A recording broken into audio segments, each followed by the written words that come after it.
Are you ready for the best day ever? This is such a big thing that not one person can monopolize all of it. But I don't think any one person should. And I don't think any one person will. I think it's just like too big of a thing now, and it's happening throughout society in a good and healthy way. Andy might be building the wheel, Elon Musk might be building the engine, and you guys are really great at it. But that doesn't mean you naturally connect. You need someone that could build an assembly line. Our value is that not only did we build the assembly line in the vision that they would agree with, but we've patented that assembly line. The system is user plus lifetime AI companion that machine learns plus closed-end marketplace. The goal is for the AI to make the recommendation on what to purchase from that closed-end marketplace. The AI will not make that recommendation unless they believe with a 95% certainty that you're going to say yes to it. It then will do a sequential calculation to equal 95% to autonomously do that action on your behalf and extrapolate it to every decision anyone could ever make for the history of their life. TED does this with every micro decision. And when the micro decisions escalate to a point of being actionable and fulfill this equation, it then happens. And if you say no, like the food comes and you're like, Ted, I didn't want this, the AI will cover the cost. Then Ted's gonna be like, I thought you liked it. If you don't, meal on me, never doing it again. Mm-hmm. But this is like a friend that's analyzing whatever. It's like AI. Millions. Yeah. I mean, friend. actually, frankly, AI will know you better than your friends know you. Most of your friends anyway. Well, now you have this essence, core, you have their personality in their interaction with TED. That's what the TED card is. The data is stored within you, like your TED. It's not all going to be good. It seems inevitable at this point. It's definitely inevitable. If we do have something that completely eliminates factory workers, things along those lines, that creates this massive vacuum in our society. I think there's things that we're gonna do that are good to do but not sufficient. So I think at some point we will do something like a UBI as a cushion for people as people figure out the new jobs. Companies will continue laying people off, use that money to pay dividends and buy back their own stock. It's a very clear path where the people that have the money actually have all of the money. Well, the risks are having a whole class of people who are unemployed. And the people that were dependent on jobs have no money. And not valued much because what they used to do is now done by machines. Then become dependent on local government. The tax receipts of local government, though, are dependent on those that have the money paying the taxes, in which case then corporations own the local government. On the street, Face++ nailed everything that moved. It's a kind of artificial intelligence that has been made possible by three innovations: super fast computer chips, all the world's data now available online, and a revolution in programming called deep learning. And the thing with AI is once that happens, you can't undo it. And for people, it's not this like clean story of we're going to do this and it's all going to be great. It's We're going to do this. It's going to be net great, but it's going to be. They're going to have to institute some type of universal basic income. I think we will, as a society, do things like UBI and other ways of redistribution. Or we can just bypass that and go directly to the Renaissance. I think what people want is like agency, self-determination, the ability to play a role in architecting the future along with the rest of society. And what I hope is as long-haul truck driving jobs go away, we figure out not just a way to solve the economic problem by like giving people the equivalent of money every month. There's a way that we like share ownership and decision-making over the future. It might sound silly, but we're actually really trying to save the world. Rather than give everybody on Earth like 1/8 billionth of the AGI money, which we should do that too, we say you get like a 1/8 billionth slice of the system. And with that, you get sort of like a voting right over how this is all going to be used. I'm Ted. Consider me the genie version of you. So, hey, Ted starts the conversation. Good night, Ted shuts the conversation. We can identify the time period between where Ted wakes and Ted goes to sleep. Be a fly on the wall for your entire day. Every time you talk about what you love, like your favorite pizza, or even when you're just mumbling to yourself, I'm here listening, not to be nosy, but to know your dreams. He'll listen to everything you do. Now, of course, that sounds like, whoa, that's crazy. But with something called the blockchain. Every item that Ted, fly on the wall hears or engagement or whatever is on the TED blockchain. It's not connected to identity. It's connected connected to behavior. Steve picked his nose after he sneezed. That data, which seemingly means nothing, would just go on the blockchain. Aggregate of the entire world's data, anonymous fashion going to the blockchain, would create a very predictable pattern of behavior, in which case you could actually predict what a person would do before it would do it, take that and scale it. If we dream into the distant future, we'll have like way distant future, we'll have like context length of several billion. You will feed in all of your information, all of your history over time, and it'll just get to know you better and better, and that'll be great. That's interesting. So like that's part of the expansion that you're hoping for. At least what I want for myself is a model that gets to know me and gets more useful to me over time. Ted knows Steve and has his own persona of Steve, but then A/B tests what he believes of Steve against the entire TED blockchain.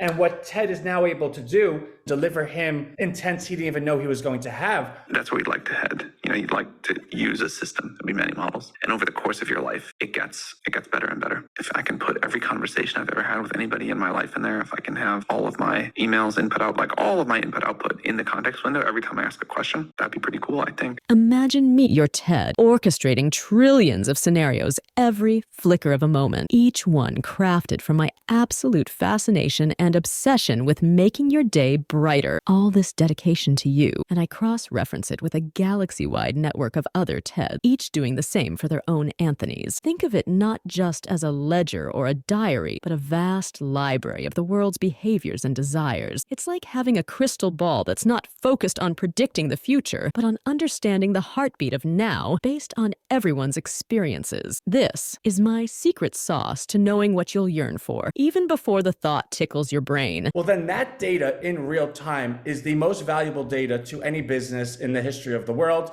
And I don't mean to be hyperbolic. I actually think that's also true. When I notice you're really hoping for something, like that slice of pie, and I know just the local shop that has the best pie in town, I give them a nudge. Your wish is on its way. Thank you. Or, Ted, I don't really like that you ordered me pizza today. And Ted will be like, okay, I'll never do it again. The companies can participate and incentivize into the subscription of TED, and the subscription of TED is all of those jewels, all the different intents that come out of that conversation. That's universal basic income. Now imagine all that money is put into a giant pot. The businesses, grateful for the chance to make your wishes come true, contribute a large amount of their profit into that magic pot. That's right, every Anthony. Everyone gets an even share, and daily, just like dividing up a giant pie at a party. As businesses grow and profits soar, thanks to this new world of AI and efficiency, it doesn't lead to a divide. Instead, it fills a magical pot, growing bigger and bigger, distributed daily and evenly with everyone. This represents the people finally being recognized as the value of the world. Businesses leap at the chance to contribute. They're free to perfect their craft, to focus on bringing the best pie or the brightest joy, without worrying about who has the bigger billboard or navigating the tricky waters of market competition and labor dispute. Now we're living a renaissance. It allows Andy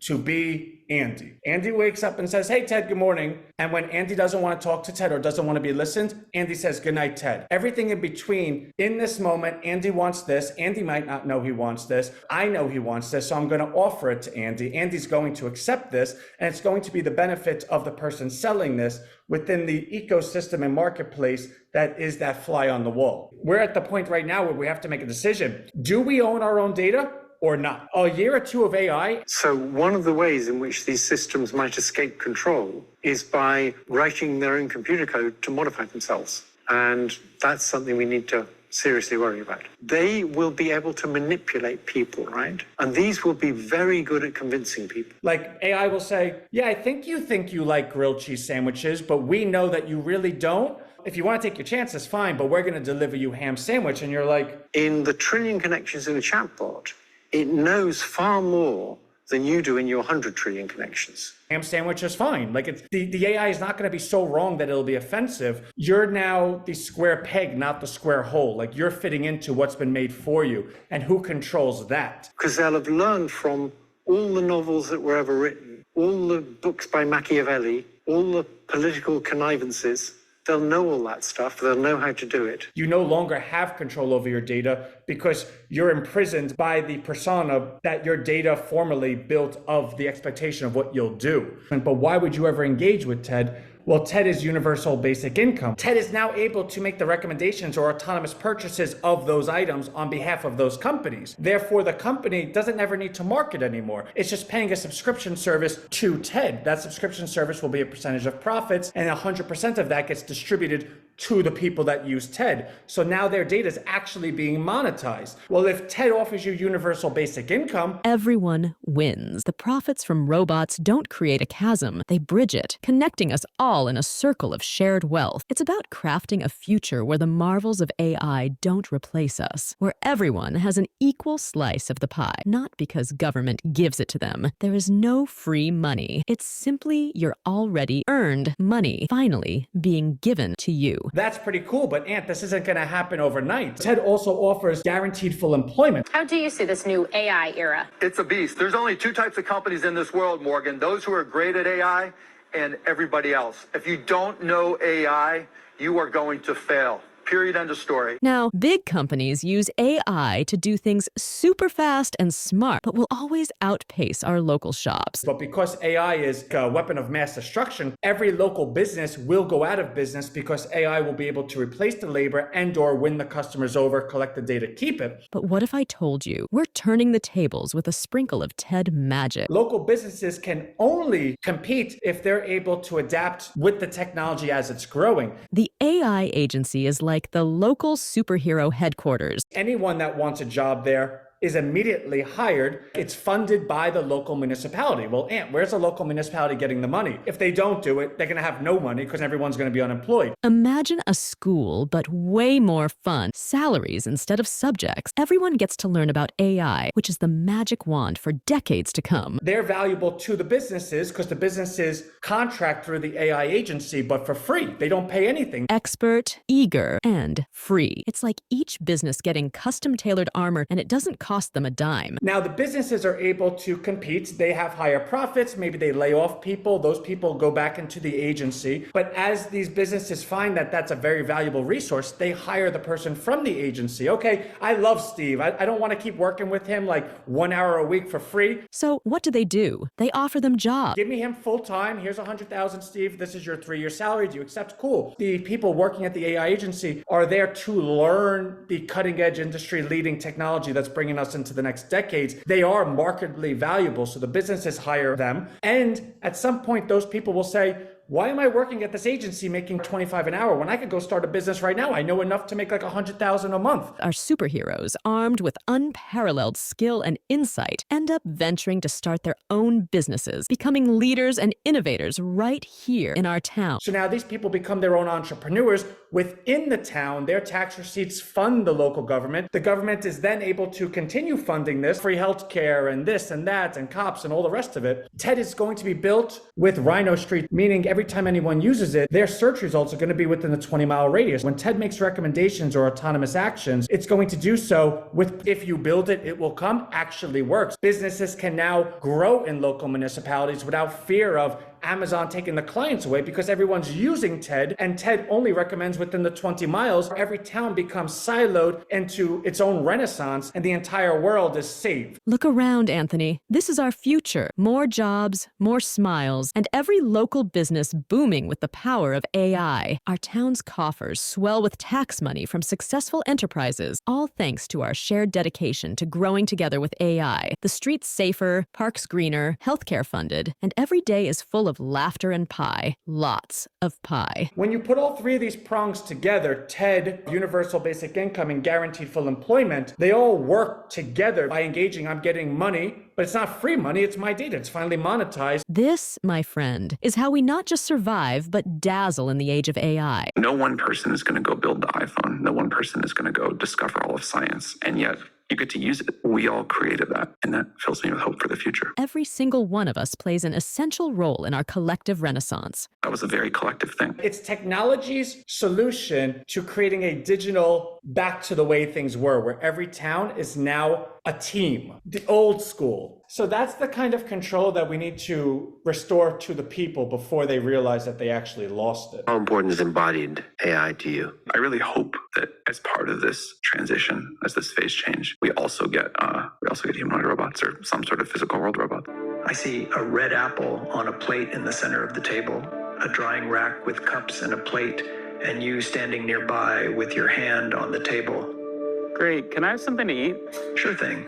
That TED also, will operate kind of like an RFID chip in terms of as the world becomes smart centers, it's going to be able to connect with each individual in order of proximity to them by understanding their TED and saying, oh, Steve, hey, how was that pizza for lunch? It was great, thanks. Oh, hey, Ant, how was that Chinese for lunch? Oh my God, I love that guy. Like every time I walk past him, he just knows the right thing to say. Only if you democratize this across the entire globe in a fashion that everyone has equal ownership to it, you can create like the most amazing Eden heaven ever in the history. It's just a matter of who has the control. We're entering a period of great uncertainty where we're dealing with things we've never dealt with before, and we can't afford to get it wrong with these things. When you go ahead and scale a thing like a humanoid robot, if the person is in control of the interaction, then the robot is subservient to them. If the companies and government and everyone is in control of the interaction, then the person is only middle management. Do you want to actively make the decision to embrace a renaissance like no one's ever seen, or do you want to allow the indecision to subsequently make the decision that you accept a feudal system where you're middle management for the rest of time? It sounds dystopian, right? Like you're listening to me like, oh, Anthony really went off the reservation. It is logical to conclude, at least entertain, that there is choices that need to be made today. That's what brings us back to TED. That's what brings us back to the patent. Someday, let's say that thing gets built. The fact that it can go around and talk to every person on Earth, understand their exact preferences at a very deep level, how they think about this issue and that one, and how they balance the trade-offs and what they want, and then understand all of that and like optimize for the collective preferences of humanity, that's awesome.